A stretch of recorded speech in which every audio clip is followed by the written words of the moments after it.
तो जैसा कि प्रॉमिस था कि जाट फ़िल्म का एक्चुअल में जो कलेक्शन है, उसके बेस पे वो कहाँ ठहरती है? मतलब हिट है कि फ्लॉप है कि ब्लॉकबस्टर है? क्या है? मतलब जो हेटर्स कह रहे हैं कि पिट गई, पिट गई, पिट गई, क्या वो सच है? या जो फैन्स कह रहे हैं कि ब्लॉकबस्टर, ब्लॉकबस्टर, ब्लॉकबस्टर, क्या वो सच है? इसको हम कैसे बताएँगे? देखिए, आप में से बहुत लोग नए हैं। मैं बीच में से काफ़ी दिन मैंने एपिसोड नहीं लाया था और कई दिन से काफ़ी टाइम से मैं ठीक से एक्टिव नहीं हूँ। लेकिन हम लोगों ने एक अच्छी चीज़ शुरू करी है दैट इज़ जन गण मन मीटर। ठीक है जी? ये मीटर बताता है कि फ़िल्म हिट है, फ्लॉप है, ब्लॉकबस्टर है। ये मीटर बताता है, मैं नहीं बताता। मीटर के रूल सेट है, एकदम सेट है और उन रूल्स के बेस पे हम कलेक्शन को जो परखते हैं और उससे जो रिज़ल्ट निकलता है वो आपको बताते हैं। मतलब ऐसा नहीं होता कि मनीष शर्मा के मन में आया कि यार इस फ़िल्म को हिट दे देते हैं, आज ये हिट है, तो ये हिट हो जाएगी ना। मनीष शर्मा की इच्छा से नहीं। मनीष शर्मा के मन में आया कि यार ये बंदा मुझे पसंद नहीं है, इसको मैं फ्लॉप बोलूँगा। नहीं, ऐसे नहीं। ऐसे करने से क्या हो रहा है, जितने मर्ज़ी आप क्रिटिक्स देख लो, यूट्यूब पे देख लो या फ़िल्म वाले देख लो, जिनके लिए कहा जाता है समोसा क्रिटिक्स है, पैसा मिल जाता है तारीफ़ करने लगते हैं, पैसा नहीं मिलता बुराई करने लगते हैं। यार उन लोगों ने जो रिव्यूज़ की और जो ये हिट एंड फ्लॉप की सबकी वैल्यू ख़त्म कर दी है। उससे बचने का हम लोगों ने एक तरीका निकाला कि भाई एक मीटर लाया जाए जो रूल बेस्ड हो, किसी की इच्छा पर बेस्ड नहीं हो, तो जनगण मन मीटर वही है। उसके लिए कुछ रूल सेट हैं, वो रूल जैसे से हम बात करेंगे वो आपको दिखाई देंगे। दूसरी बात, यार देखो, हिट यानी वो फ़िल्म जो प्रोड्यूसर को फ़ायदा दे, फ्लॉप यानी वो फ़िल्म जो प्रोड्यूसर को लॉस करे। यार जो स्टार हैं, वो अपनी फीस ले लेते हैं, वो साइड हो जाते हैं। हालाँकि नाम फ़िल्म उनके नाम से चलती है, लेकिन स्टिल वो अपनी फीस ले लेते हैं। पैसा किसका लगा होता है? प्रोड्यूसर का लगा होता है। या मल्टीपल प्रोड्यूसर्स हो, उनका लगा होता है। तो यहाँ पर जो चार्ट मेकर्स हैं, उनको फ़िल्म ने प्रॉफ़िट दिया कि लॉस दिया? इसके ऊपर हम जनगणमन मीटर को शुरू कर रहे हैं। तो लीजिए ये सबसे पहले ये देखिए। सबसे पहले ओटीटी राइट्स की हम बात करते हैं। हमने आपको बताया था नेटफ्लिक्स पे 50 करोड़ के ओटीटी राइट्स पे किया। अब इसको जब हम कसते हैं टैक्स के पैमाने पर, क्योंकि ऐसा तो है नहीं यार कि जो टैक्स है, अब ऐसे तो हम ग्रॉस को मान लें कि भैया प्रोड्यूसर की कमाई होगी ग्रॉस पे जो होता है, नहीं, ग्रॉस से 18% टैक्स कटता है, तो वो प्रोड्यूसर की जेब में नहीं, वो सरकार की जेब में जाता है, तो उसको हम प्रोड्यूसर की कमाई कैसे कहते हैं? इसी तरह जो ओटीटी राइट्स है उसमें 6% टैक्स कटता है। नतीजा होता है कि जो कमाई एग्जैक्टली होती है 50, उससे वो थोड़ी कम हो जाती है, यानी 47 सीआर करोड़, राइट, 47 करोड़ के आसपास की कमाई ओटीटी राइट से। इसके अलावा दूसरी चीज सैटेलाइट प्लस म्यूजिक, वो इसलिए साथ में रखा है क्योंकि दोनों एक ही कंपनी ने खरीदा है, जी ने खरीदा है, और वो 35 करोड़ में खरीदा गया है, 35 सीआर। यहां पर जो टैक्स रेट है, टैक्स स्लैब है, वो 18% का है। तो इस नाते जो कलेक्शन प्रोड्यूसर की जेब में गया वो है 28 करोड़ 70 लाख रुपए। ठीक है, तो नॉन थिएट्रिकल राइट जो हैं उससे प्रोड्यूसर ने कमाए 75 करोड़ 70 लाख रुपए। यार छोटी रकम नहीं है, ये छोटी रकम नहीं है बिल्कुल भी, है ना। 75 करोड़ कमा लिए, और कमाई को कंपैरिजन कहां से करेंगे? डेफिनेटली बजट के साथ करेंगे। हम चलिए उस पर भी आते हैं, लेकिन उससे पहले आपको जो दूसरी चीज दिखाते हैं। इंडिया के अंदर आज तक का डाटा मिला कि जो प्रोड्यूसर फिगर है, और प्रोड्यूसर फिगर है, पहली बार आरोप लग रहा है क्या, पूरा नहीं बताया, कम बताया, पहली बार आरोप लग रहा है, वरना हमेशा ये होता है बढ़ा के बता रहे हैं, चढ़ा के बता रहे हैं, ज्यादा बता रहे हैं। पहली बार उल्टी चल रही है, गंगा गंगा उल्टी बह रही है। तो 6 दिनों का मिला के तकरीबन संभावित 64 करोड़ का कलेक्शन हुआ दिख रहा है अब तक। यहां चार्जेस क्या है? 50%।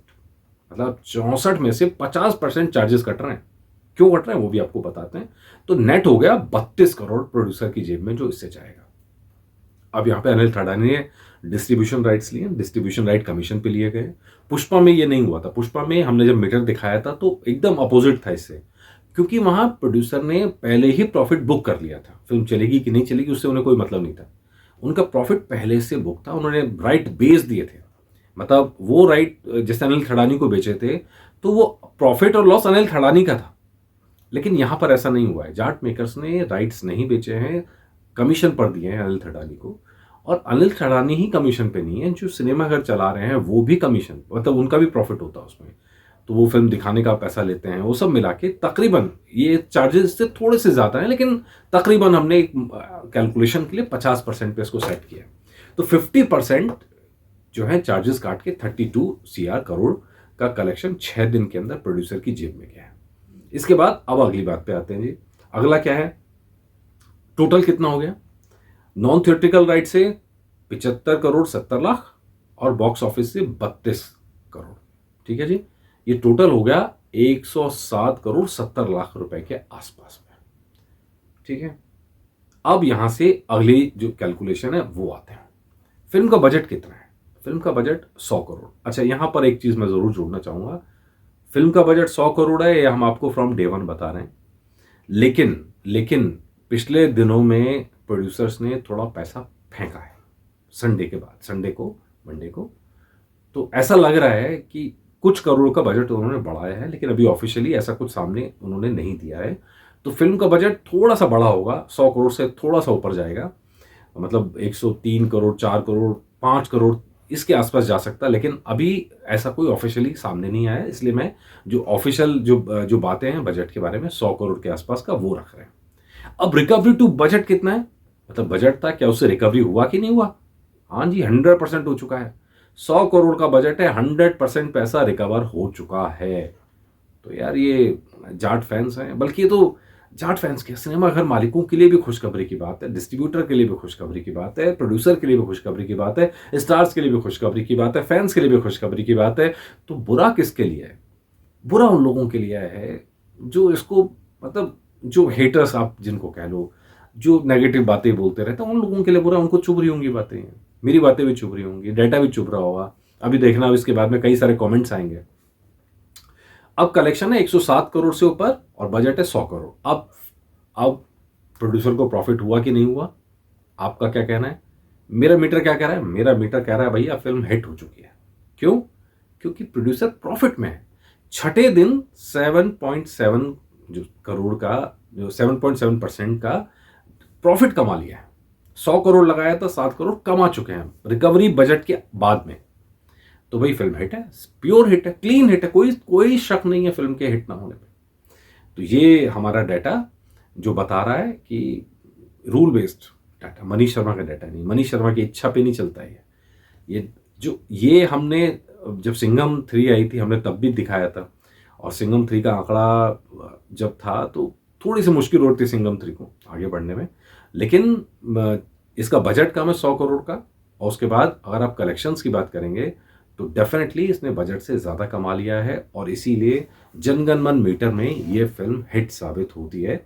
चलिए, आपको बहुत बहुत बधाई। बहुत सारे लोग हैं जो डाटा जानना चाह रहे थे, यार कोई तो रूल बेस्ड चीज़ होना यार, जो किसी की इच्छा पे ना चलती हो, समोसा क्रिटिक्स का आरोप ना लगे। तो भाई ठीक है, फिल्म हिट हो चुकी है। अब सवाल है ब्लॉकबस्टर होगी कि नहीं होगी। उसके लिए इसे अभी और कमाना पड़ेगा, ब्लॉकबस्टर का टैग पाने के लिए और कमाना पड़ेगा। और दिक्कत यह है कि जो प्रोड्यूसर ऐलान करता है हमें उस डाटा को मानना पड़ता है। आप सवाल उठा सकते हैं, लेकिन सवाल उठाने के बाद भी डाटा तो आपको वही मानना पड़ेगा, मजबूरी यही है। इंडिपेंडेंट साइट जो है सेक्निक, उसका जो डाटा है वो भी कमोबेश इसके 64 करोड़ के आसपास का है, बहुत ज़्यादा फर्क उसके आसपास का भी नहीं है। तो नतीजा ये है कि चाहे सेक्निक का डाटा, इंडिपेंडेंट ट्रैकर्स हैं उनकी डाटा ले लो, प्रोड्यूसर फिगर ले लो, फिल्म हर तरह से हिट साबित हो रही है, और अब यहाँ से वो सुपर हिट होने की तरफ बढ़ती हुई नजर आ रही है, क्योंकि वीक डे के अंदर भी फिल्म ने अच्छा खासा कमाया है, और टेक्निकल या बजट के हिसाब से देखेंगे तो 5% से ऊपर आज कमाया है, 5-6% तक। और अगर यही कंटिन्यू रहा तो बहुत जल्दी ये फिल्म सुपरहिट की कैटेगरी में आ जाएगी, और जब आएगी तब आपके लिए एक स्पेशल एपिसोड जरूर लेके आएंगे। ठीक है जी, बताइएगा आपको ये जनगण मन मीटर कैसा लगा, और क्या इस तरीके से आप सहमत हैं कि नहीं है, बताइएगा। नमस्कार।